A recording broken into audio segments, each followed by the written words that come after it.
Hello दोस्तों, आप सभी को हार्दिक शुभकामनाएं छठ पूजा की। आप सब कैसे हो? आई होप आप सबको छठी मैया खुश तंदुरुस्त और मस्त रखे। तो आज है ये नहा खा के दिन। नहा खा के दिन से शुरुआत हो जाती है इस छठ महापर्व की। इसको महापर्व इसलिए कहा जाता है क्योंकि ये 4 दिनों का पर्व होता है।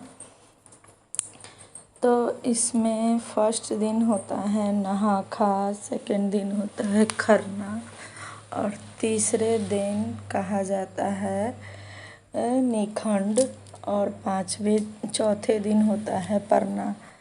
तो दोस्तों, फर्स्ट दिन नहा खा के दिन ना हम पूरे घर की साफ़ सफाई कर लेते हैं और अच्छी तरह से साफ़ सफाई करते हैं, बिल्कुल डीप क्लीन। वैसे तो दीपावली में पूरा घर साफ़ हुआ ही था, फिर भी इस समय पूरा घर साफ़ किया जाता है एक एक चीज़ ध्यान दे के। तो इधर मेरी बेटी लग गई थी सारे घर को साफ़ करने में और मैं नहा खा के किचन वगैरह पोंछ पाछ कर पूरा किचन अच्छी तरह से साफ़ करके एक एक धुले हुए बर्तन भी इस दिन धोए जाते हैं, क्योंकि छठी मैया के व्रत में सारा चीज़ बिल्कुल ध्यान देंगे, कुछ भी गलत नहीं होना चाहिए।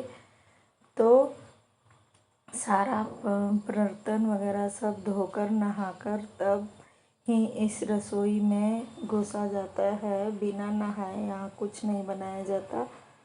तो मैं उधर किचन में नहाकर और सब्ज़ी वगैरह सब चढ़ा दी थी। खाना मतलब नहा खा का जो प्रसाद होता है ना, कद्दू की सब्ज़ी, चने की दाल, अरवा चावल का भात, ये तीनों चीज़ चढ़ा दी थी। उसके अलावा भी जो कुछ जो बनाना चाहें तो वो बना सकते हैं। तो उसके बाद मैंने पूजा कर लिया और पूजा करके प्रसाद मैं सबसे पहले, जो व्रती होती है वही ग्रहण करती है और कोई ग्रहण नहीं करता। अगर व्रती जूठा नहीं करेगी तो कोई उस प्रसाद को नहीं खा पाएगा। ये व्रत बहुत ही बिहार में मान्य होता है दोस्तों। यहाँ इस व्रत में अगर छठी मैया सबकी आस को पूरा करती हैं तो अगर कुछ गलती हो जाए तो वो माफ़ भी नहीं करती। माफ़ी की कोई गुंजाइश ही नहीं होती है, प्रत्यक्ष में तुरंत ही दिख जाता है गलती का। तो इधर देखिए मेरी बेटी ये जो दीपावली में सजाई थी ना घर को, बार बार से निकल जा रहा है क्योंकि डबल साइडेड टेप से लगाई थी, तो इस कारण ये सारा गिर जा रहा है। तो वही फिर से इसमें कील ठोक कर और फिर इसको सही से सेट कर रही है।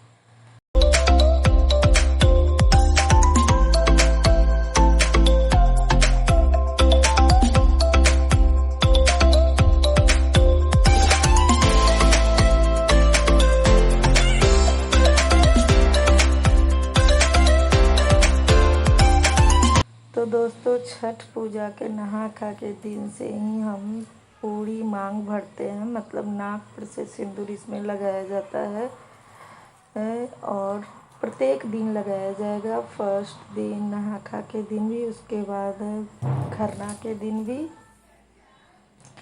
और फिर निखंड के दिन भी। खरना इसमें कोई भी मेकअप वगैरह नहीं होता है, कोई भी क्रीम का यूज नहीं होता है, पूरी शुद्धता के साथ ये व्रत होता है। बिल्कुल जो प्राकृतिक चीज़ें हैं उन्हीं से होता है। इसमें हम बिंदी भी नहीं साटते हैं। घोले हुए सिंदूर का, या तो आप घोल लेते हैं सिंदूर को, या फिर जो आजकल लिक्विड बिकता है वो भी, उससे टीका किया जाता है, मगर सिंदूर नहीं लगाया जाता है क्योंकि वो कपड़े का होता है इसलिए शायद, या उसमें गम होता है इसलिए, पता नहीं कारण का मालूम है। मगर बिंदी नहीं लगाया जाता, इसमें लिपस्टिक भी नहीं लगाया जाता है और ना ही कोई क्रीम लगाया जाता है।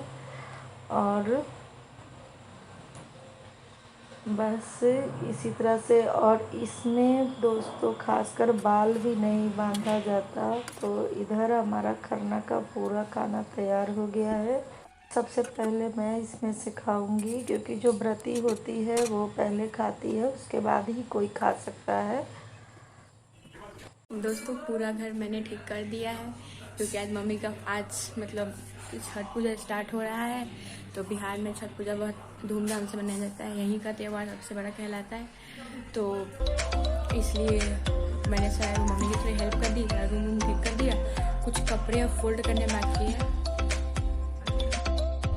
इन कपड़ों को फोल्ड कर लेंगे तो पूरा काम खत्म। तब भूख लगी है, तब तक पहले खाना खा लेते हैं। तो दोस्तों ये शाम का समय है, तो ये खरना का विधि हो रहा है। तो मेरी ये बहन का 5 नेवज रहता है और इधर मेरा 2 नेवज है। और ये पिछले साल का वीडियो है, क्योंकि मैं इस साल जो है सिर्फ सह के रह रही हूँ। मेरे चाचा ससुर जो डेथ नहीं कर गए थे, आप लोग को बताया था, तो उनके कारण अभी उनकी बरखी नहीं हुई है। तो जब तक बरखी नहीं होता है तब तक ये सब विधि व्यवहार नहीं किया जाता। तो सिर्फ हमें 3-4 दिन अभी सह के रहना है, 3 दिन। तो इसलिए मैंने विधि बताने के लिए पिछले साल का वीडियो डाल दिया, जब मैं छठ पहला बार उठाई थी और करने के लिए अपनी बहन के घर गई थी। ये मेरी दीदी है। तो पहले इसमें नेवज निकाल देते हैं, जितना भी आपका नेवज हो ना। फर्स्ट साल उठाते हैं तो 2 नेवज से उठाते, उसके बाद आप जितना भी नेवज उठाएं मतलब करते हो, उतना आपका जितना अर्घ रहता है उतना नेवज निकाल देते हैं। इसके बाद सिंदूर लगाया जाता है उसी तरह से नाक पर से, और उसके बाद होमाद व्रती करती है। उसके बाद भोजन को अर्प के छठी मैया को गोर लाग के कि हे छठी मैया, आप सारे समाज का कल्याण कीजिए। उसके पीछे हमारे भी पति बाल बच्चे सभी पर अपनी कृपा दृष्टि बनाए रखिए, सभी को तंदुरुस्त रखिए, इस तरह की उनसे कामना करते हैं। उसके बाद परिवार के सभी सदस्य हुमाद करते हैं और आकर प्रणाम करते हैं। छठी मैया यानी सूर्य देव सभी के पालनहार हैं, सभी को प्रत्यक्ष रूप से दिखते हैं और उनके व्रत का बहुत ही बड़ा महत्व है। यह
सभी लोग हुमाद कर लेते हैं तो हम व्रती भोजन ग्रहण करते हैं, भोजन खाते हैं।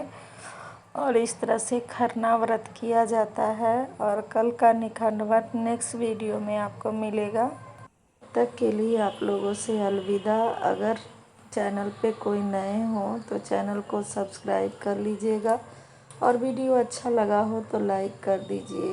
जय छठी मैया।